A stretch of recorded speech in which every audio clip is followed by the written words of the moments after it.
According to the U.S. Fire Administration, there are more than 700 fire departments across the state, and most of them cover areas that include wildland and developed areas. But very few fire departments have the gear needed to manage a wildfire.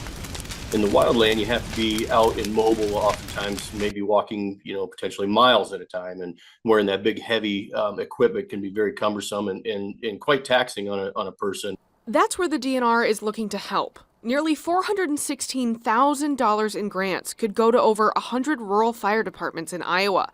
The money will help these volunteer fire departments buy equipment for fighting wildfires. The grants are cost shared, meaning however much money the department puts into it, the DNR will match it.